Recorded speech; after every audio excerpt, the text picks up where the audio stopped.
Bonjour à toutes et tous, vous écoutez First Print, votre podcast comics préféré pour une nouvelle émission du format SuperFriends. C'est dans ce format qu'on va à la rencontre des personnes qui font vivre la pop culture et la culture comics par leur travail. Et on se retrouve une nouvelle fois avec Emma Rios dans cette émission, puisque en début d'année, nous avions eu le plaisir de recevoir l'autrice espagnole lors de son passage à Angoulême pour la sortie d'Anzuelo chez 404 Graphiques. Et Emma est de retour à l'occasion du festival Quai des Bulles.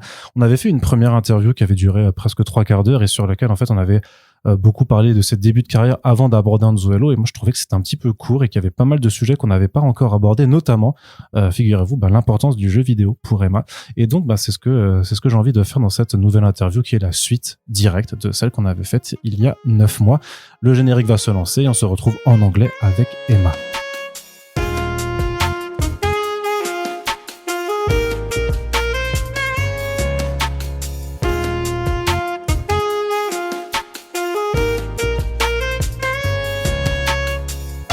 Hello again, Emma.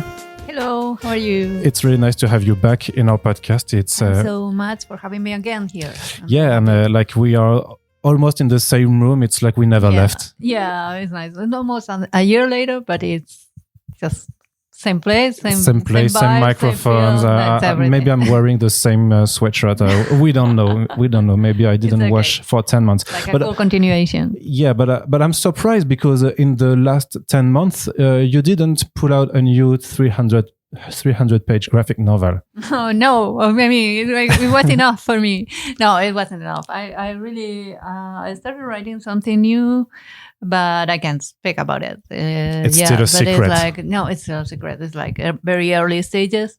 I've been back to collaborate with Kelly too on Pretty Deadly, and I've been talking about Anzuelo a lot, the year after the release in the US and Spain and France. So I've been doing a lot of talking about the book. So it's difficult to say goodbye to it yet, Yeah. So, because I remember you saying a comic book is not really finished until it's read by people. So do you consider yourself done with Anzuelo now, since you have done the whole tour?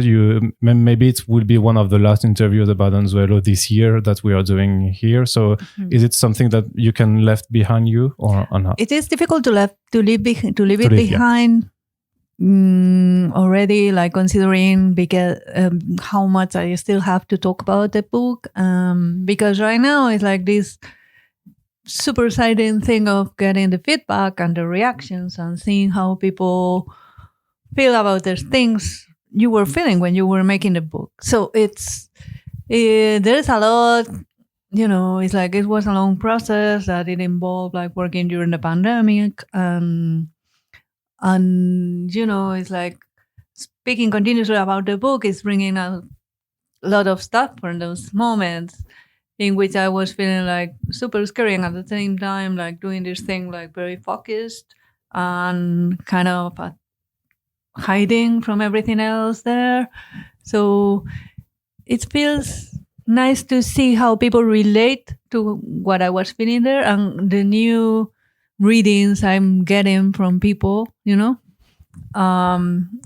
the reviews, the comments, and having these kind of conversations, So it's been a very exciting year overall, but it's true that I haven't closed it in my head, even if I'm starting to do new things. Do you pay attention in general to what the critics and the reviews are saying? Yeah, I think it's very formative for a creator. In my case, as I like to leave my narratives rather open, because I don't want to be the kind of person that tells you what to do or how to think or feel about stuff. So it's as if the way I work is a way to express myself, my own angstiness or my hopes or the things that worry me. It's things that I want to think about. So I ended up creating books to talk about that stuff. Not about finding answers, but to just kind of discharge or just share some inside thoughts I have. So seeing answers from readers, from other artists or people that relate with the subjects I'm interested in have been like very formative and interesting and encouraging and warm to me. And seeing reactions against it, which I have to admit that haven't been many, which is something I appreciate, no? But I think that you can also learn to distinguish why this happens, or what kind of people don't connect with the book, and what are the reasons.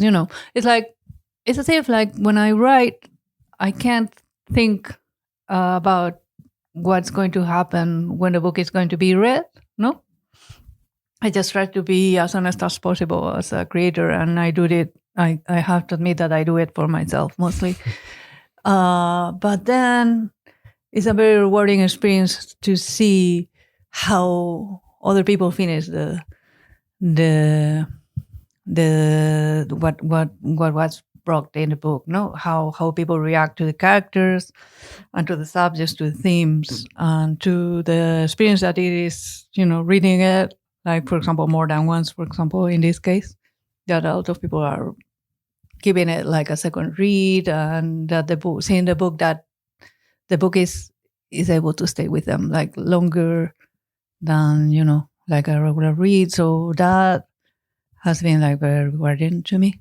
So I pay attention. Yeah. And do you think that sometimes some of the discussions you might have, or maybe just after time passed, that when you look at Anzuelo, you think like I would have done something different or not, or are you entirely satisfied on how the whole book is done today?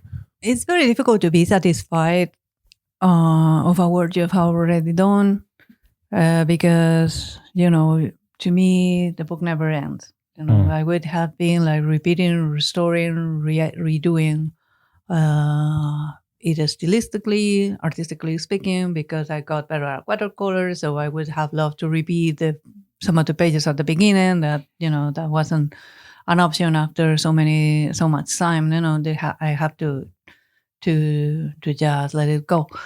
And about the story, it's true that I would have loved to get some other characters a bit more developed. Like, for example, Emil was a character that I cared a lot, and I didn't let him grow because I wanted the story to be focused on the three main characters. But if I had like a manga, no, like a long run of it, like that could be like affordable, economically speaking, and stuff, I may have gotten into more of Nerea or Emil, but I'm very happy with how at least the three main characters evolved and worked, and they were the ones that were leading the story. And also, I'm very happy about the Cora Kid, which had become in the end the most important character of all, impersonating nature. So I have no regrets. I mean, you always have regrets, but it's like it's okay. You can live with them. Yeah, I can live with that. Okay, so I don't know if you remember, but the last time we spoke, I told you after the recording that we'd have to speak about video games, because it was a subject that already came a few times during the last conversation. So I just wanted to ask you, what are video games to you? How did you how did you come into contact with this media, and what do you like about it? Yeah, video games have always been like a very part of my formation as a creator, because I've been playing since I was very little, and I always liked this interaction and precisely this idea of having the audience finishing the story. No, in this case, the gamer, the player, or the reader. No, it's a bit of the same thing in a sense. No, I like that how, for example, in comics, you can totally manipulate your times of reading. You can, you have the book in your hand. You can go forward, backwards. You can see the panels in advance. You can choose how to read it. It's very physical.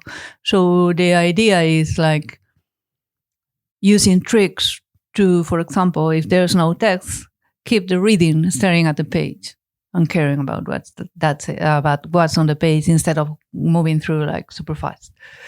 There's a lot of interaction too. And I think those ideas, part of me, like come from the ideas of video games, of how I feel about how the atmosphere is immersive and grabs you to somewhere else in which you have to interact with the story. So to me, there's a kind of video games that I'm very interested in, like stuff like From Software or Fumito Ueda or things like Rain World, like, you know, this kind of very thick atmospheres eating you and making you doing some kind of meta-narrative in your brain in which you are making stories inside a story that is not clear. You know, so that interests me lots. Like I'm really fond of that kind of stuff, and it's something that I want to, or that is in my head when I create my own stories, in which most of the time the environment, the world affects people in a sense, and they have to survive and make relationships through it. So I noticed that the Bloodborne was mentioned at the end of the book. Yeah. What is Bloodborne to? It's one of my favorite, if not my favorite, From Software game ever. Yeah. Because of the atmosphere, the Lovecraftian, the Gothic atmosphere, and I wanted to know why you put Bloodborne in the end. Yeah, Bloodborne was very important to me. I played when it was released. And when they released the DLC, there was this site, the fishing hamlet. Yeah, you loved it. The fishing hamlet, yeah. Because of the importance of the sea for you. Yeah. So the fishing hamlet, I got stuck in the orphan for some time. Oh, yeah. Because I think it was the biggest wall I had in From Software games. I've played them all, and yeah, perhaps the orphan is like every one of us have one boss that it was like the wall, no? So to me, it was the orphan when I played Bloodborne. So it took me a while and I went through it in the end. But I remember like doing all this stuff at the fishing hamlet, like trying to get Maria's swords from the pit and going through this place that is very similar to the places in Galicia, you know, the little villages. Yeah. So I was like feeling that this is so familiar. At the same time, it's so terrifying, and the weather is the same. And I'm here stuck, and I remember having nightmares, even, you know, like not nightmares exactly, but dreaming about it. So that was like kind of very interesting to me because at the same time it was very sad and very beautiful, and I love the sea. And when I was doing Anzuelo, aside from Icarasi and all these ideas of the sea, I had like talking with people about the sea and the boat stuff and the love I have for sailing and stuff. Bloodborne was like, this is the kind of horror I want to attempt. This kind of sad horror, body horror related stuff that it looks like Lovecraft, but it feels cleaner. Like, in a sense, it feels like more dreamy, more Lord Dunsany, no? That stuff. So it was giving me keys, like how to address classic horror, like Hodgson, or, you know, like very 19th century related sea horror stories in a modern way. So it was like a big impact to me. And something I wanted to write about. And did you beat Orphan? Oh, yeah. It wasn't so hard. I mean, it was super hard, but it was. It's so hard. It didn't. I mean, I didn't get blocked. I went through it, and now if I I get in Bloodborne every once in a while. I normally, in Halloween, no, everybody wants to go back to Bloodborne. And of course now I play better than when I played for the first time. But yeah, I don't know, like also seeing cours in the beach, and when you find the priest before getting there, that he's all told you about the child, the unborn child, and all that. It's like was so romantic and sad, and I love that. I love the whole atmosphere in that area was very important for Anzuelo, definitely, and for me as a creator in general.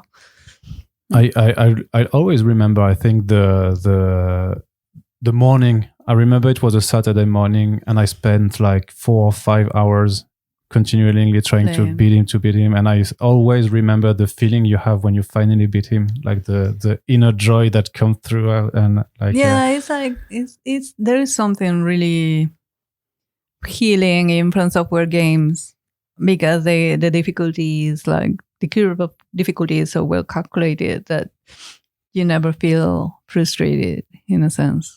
It frustrates you. You can get frustrated. Of course, you get frustrated, but it's something that you can get over. Yeah. With a little patience. So after all these many games and years, at least for me, I have learned to not get so frustrated when I find a wall. No, it's like I don't know. I'm playing Liz Silk Song right now. And the Silk Song game. Yeah, okay. Yeah. And it's wonderful. And it's difficult as fuck. So it's like I'm just like going through it slowly, and I don't mind if it's going to take me 100 hours or 150, whatever. I will get through it trying to enjoy the experience, even if I get frustrated. And it's not even as, the finesse is not the same. From software, it's easier to find a way through it. But yeah, I don't know. Like I think I feel I'm kind of a masochist for games, definitely. Like I kind of like these difficult games that when you manage to get over some boss or something, that it just feels so good. Yeah, it's a cliche, but it's I totally get that. Have you tried the Night Rain? I played a lot. Yeah, I'm doing like some stuff for this brand Torch. Do you know? They do apparel from software games in Japan, and I did a T-shirt of. Oh, so great! I did a design of a T-shirt for the Divine Beast Dancing Lion. Okay. For them, and I'm doing some stuff. Some more stuff with them. Night Rain was fun. I wasn't like super excited about an online game, but I was going to give it a try, and I ended up like doing the stories of every character and played for so many hours and had a lot of fun. And I played with random people only, so it was quite a cute experience overall. Yeah, it's really a matter of luck, because sometimes you get the very best people, and sometimes there's no communication. But what's really amazing, but it's like you deal with it. No, but I don't know if you've seen it, but like at some point when everyone started to play the game for quite a long time, we all had some form of non-verbal language. Like we know how to communicate, but without having to say a word. And I think it's really should be studied in a social it's study. like at the beginning I remember this course of the YouTuber like streamers like wanting to have like the chat and all that, and I was like, if you had a chat here, I would never be playing again. It's like, because this is part of the front software experience, like not having like verbal communication to go through this primary thing. Like we have to work together through this, and we have to get along because we are following a goal together and stuff. And I have to admit that Night Rain gave me much more than I expected, because the characters were so cute. It was like the round table hall was like on the original Ring, like everybody was like betraying each other, and it was a dangerous place. And then here they were like a family. Everybody was loving and helping each other in the little cast scenes and in the little stories of each character. And it was like, each one was more charming than the other, and then people were doing like a lot of fan art and creating stories with these characters that were like super lovely. So yeah, I think that right now that they are addressing stories in a way that feel like very neat in Sekiro, like Sekiro and Armored Core 6 actually like had like a wonderful writing in the dialogues, and I think that it shows like in Night Rain as well, like how they are like creating the connections between the characters and stuff. Even in Elden Ring, in the DLC, like a character like Anzuelo, for example, that had like wonderful lines, and I don't know, like they give so much with so little, and I love this minimal interaction that just make your brain like go wild. Like, okay, this feels like very well done. So what's amazing also, it's like you still take the time to play video games, and even some time-consuming games, because that's not something that most artists can do because they are so drawn into their work. But you take the time to play, and I'm also wondering if it's not just like to play to enjoy yourself, maybe because also you can find inspiration, or you can also have an artistic respiration. I don't know how to say it, to breathe a little bit, to be out of your own work, to just find some relief in other media. Yeah, to me, I'm the kind of creator that needs like food, for creating. Like I need to get excited about stuff because I'm a creator, but I'm more than a creator, I'm a fan, and I do comics and try to get them. And I ended up like doing what I do because I just loved comics and video games. The reason I can play video games is like that I'm quite organized in terms of I can play 1 hour, I can play 1 hour and a half, and then stop. Oh. So I also don't care much for TV shows. So that's why instead of watching TV shows, I play video games. Like maybe I play video games after work for a couple of hours every day, something. So that allows me to go through stuff. I don't have kids, Yeah. I can manage.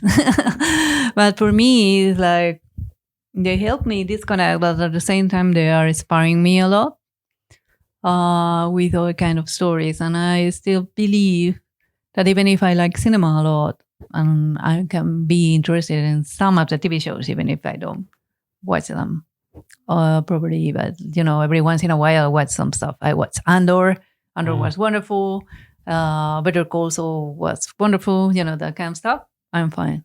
But it's not that I follow this thing of watching TV shows every day, whatever. That's not for me. I like reading. I like playing games. I like drawing. And those three things is like what got me excited to do comics. So Can you tell me a little bit, we're going to switch back to Anzuelo, about the design of the creatures that we have in the first 10 pages? We see these gigantic creatures. Like the criers, you mean? Yeah, the criers, yeah. It's chagrin in French, but I don't have the criers. How did you come to this design? Yeah, but they are like kind of, I think I hear this stuff of like that they look like Evangelion. Okay. Yeah, probably. I just like, they are also very from stuff like too. It's like, I just like these kind of languid creatures, like very slender, that kind of sadness. It's true that as I've been following Bloodborne, from Software Games from the very beginning, and the art has always like being like a huge inspiration to me since, I don't know, Demon Souls.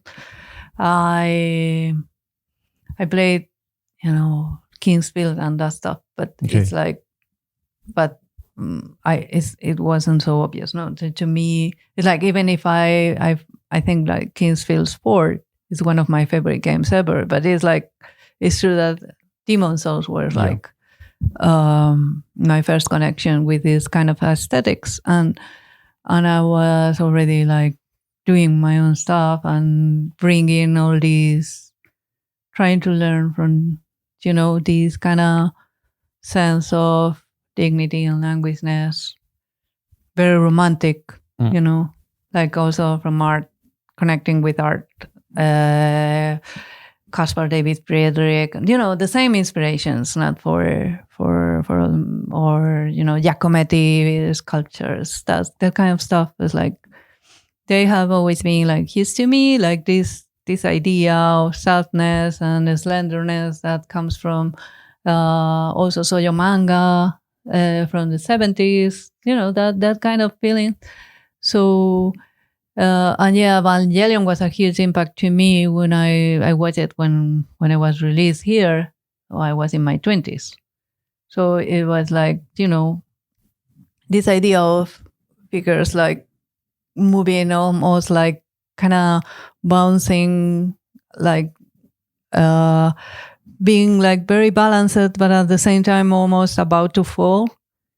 At the same time, like standing, resisting, and keeping some dignity. That I love it. So I wanted something like this for the criers because they were like kind of created almost by water. At the same time, they were like trying to help, but at the same time, nobody could understand, and they didn't even know what they were doing. That all those concepts like kind of evolved and merged. And so I can't say I did this because of this, but if I analyze the art, it's like, okay, I have a lot of this stuff in these creatures. But is this something that you are self-conscious about when you're doing something like that? And do you see, like in real time, what are the influences that you are putting out on the paper? Or is it something that you just like look back at like a month later and you see, oh, okay, so I put some of Bloodborne. I remember like when I was drawing the criers, I admit I was thinking about the way they could move.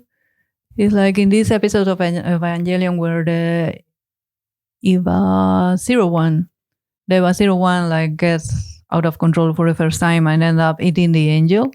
And it's like in which he ends up like walking in four legs and ends up like eating. That almost feels like Alien, the film. So I was thinking about Alien and that, and then all the sadness and I wanted them to look a bit like Lucio because Lucio was my connection with the sea. So at the same time, they would keep the same color, have similar factions because they were connecting with the kids. The criers in the book, they changed their faces sometimes to coral or to a goat. But in this case, when they were like connecting with the kids, they were mostly like Lucio a little. So there were like a kind of a bunch of ideas created like that. Yeah. And how did you also create like, or not create, but chose the powers that would be given to Isma, Lucio, and Nedoro? Yeah. And especially the one from Isma, because she turns into a cormorant, so a bird, but not in the nicest way possible, with leaving her former body behind, which just becomes a corpse, basically, which is very, very dark, but also very impressive visually speaking. So how did you get to that? I like cormorants a lot. Okay. That's my favorite bit. So I love like seabirds a lot in general, but cormorants are like super cute and at home I can see them often because they are close to the city, and so they are like super elegant, and then they would walk with these paws they have, like they are like with the palms, palms. So, They walk very cutely.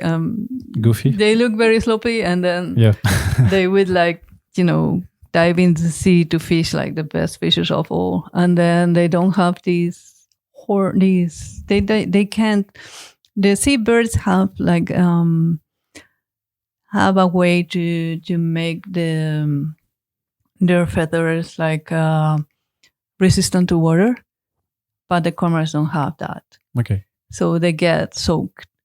And sometimes in winter, in Galicia, you have to rescue them because it's been raining for so long that they don't have time to to get dry, so they get colds and stuff.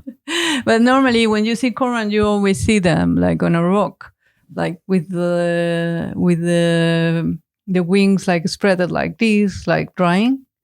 Like normally there are 3 or 4, they look like talking, they are like so cute. But it's because the first bird in the sea can't make their own like feathers like resistant to water. So that's very cute in overall. About the idea of like having it coming out of the mouth, there is like this old film about werewolves. I don't remember the name in English. I can text you afterwards. But it's like in which it's called Razas de Noche in Spain. But I don't remember the original title in English, in which the werewolf were coming out of the mouth. Okay. It was a classic one from the 80s.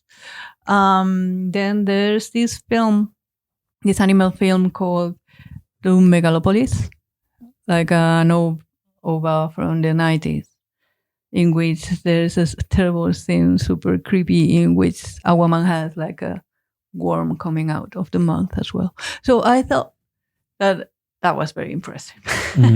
And a cool way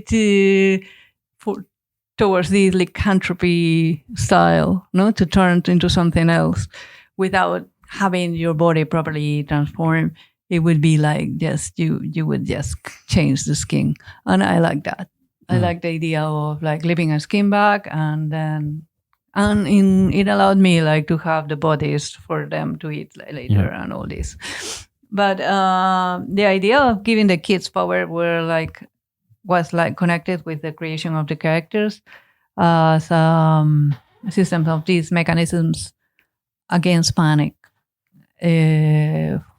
Because there will be like 3 kids facing a catastrophe, and each one of them would be changing, connecting with their personalities and their reactions against panicking. Like, for example, Nubero is pretty obvious. Like he didn't want to be alive at the beginning of the book. He was like totally uncomfortable around people and very depressed, and he would have never wanted to be existing in this world. So he vanishes. No, you wanted to disappear, so you vanish.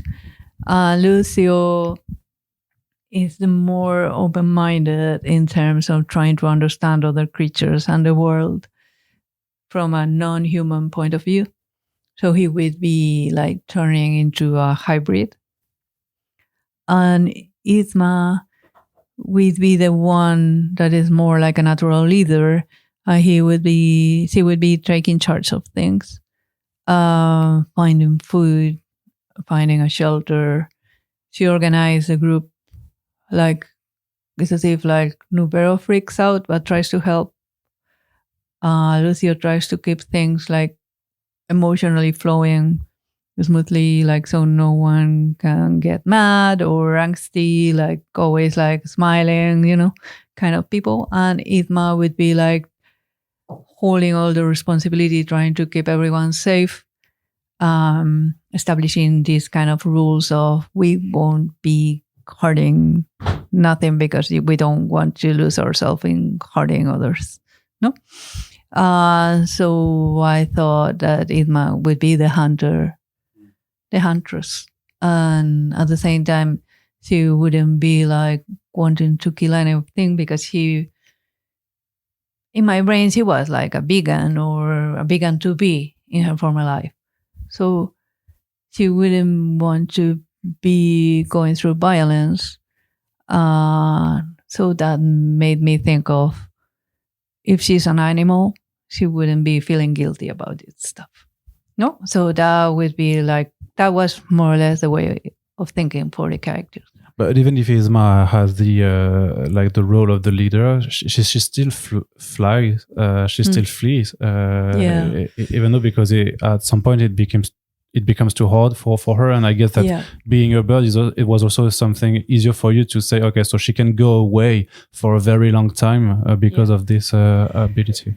Yeah, I was thinking that she was establishing this status quo that on one hand, it's all about giving, and at the same time, she's hurting herself. And at the same time, she's acting almost in a dictatorship. No? She's making them, she doesn't allow them help her, So everybody's kind of feeling hurt because they want to help her. And they are like, gathering this horrible debt towards her. But she just has to convince herself that they can go through it because she can endure everything until, there's this point in the middle of the book that is very sad, in which the things change because one of the kids go away. And so it's like the first half of the book is about finding a way to survive and to keep things going, like to try to build something.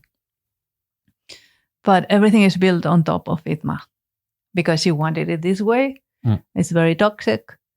Is this stuff of being thinking about the rest over yourself, that is like unfair. So I knew that this was not going to hold. This had to break at some point, and what would happen when that wouldn't work anymore. So that's the point in which Isma breaks, of course, because it's so much stress, and so she leaves precisely because she can't face her own mistakes and her own selfishness, trying to help others only under her point of view. So yeah, it's like if the three of them would have been together all the time, maybe she would have hold up. But thinking that about this community of three, if something was going to break, I knew she would. In my head, it's like she's not going to get over this stuff. So here is the point of no return for her. That's why towards the end of the book, it's like they try to be together again, and she's like, if we are the three together again, we will be able to face anything. But in the end, it's not like that exactly. But she manages to find another way to keep going. So yeah, the character drove me like through all these places. I thought that it was good to talk about this idea of giving also in a way that anyone can understand that can be toxic, because you're not always right, and you will never know what's best for everyone alone, so I didn't want to talk about leadership or about caring from a standalone point of view. So yeah, I think it helped me. It helped me like trying to build like some thoughts about it. Which leads me to one of my favorite scenes of the book, which is the breaking point for Isma when she tries to transform into a common, and she gets bitten by the wolf dogs, and she gets saved by Amil, but also disfiguring him. And this is so much in terms of visual narrative, in terms of body horror. I read the book again just for the interview, and really this scene always gets me because it's really awful what's going on. It's very hard to look at, and I was just wondering how you build that scene, because it's that scene means like that scene is a breaking point of the character. Is one also because her relationship with Amil is interesting, because Amil is the one that resists to this idea of we are not following everything you do. I will help you even if you want it or not. No? So kind of they get along in that way, like competing, because he is also like, they are rather alike in my brain. So in that moment, they had developed this relationship finally of being able to talk. There's a thing at the beginning of the book in which when they find the goats and he said, we can milk them and we can use the milk. No, we don't need the milk at all. This stuff, like, shut the fuck up, no, this thing. And then they evolve like, no, we don't talk too much because she feels like kind of threatened. She feels like him being so reliable can be a threat for this order she has created, no?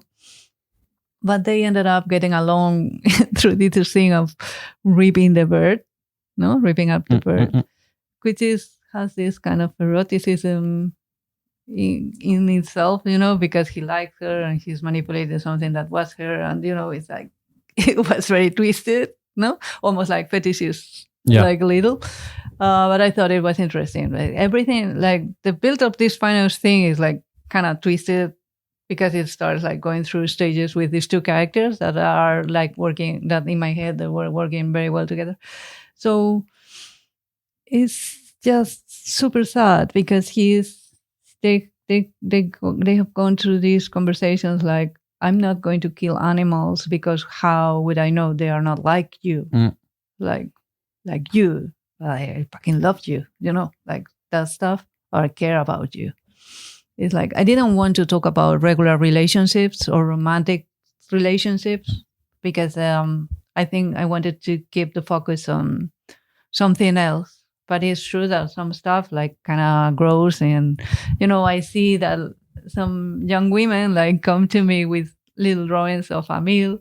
Like he's like a popular character, even if he doesn't have like much space in the book, but he's like the handsome guy who gets like disfigured and he's super reliable and cares about the twisted character that is Manu and stuff.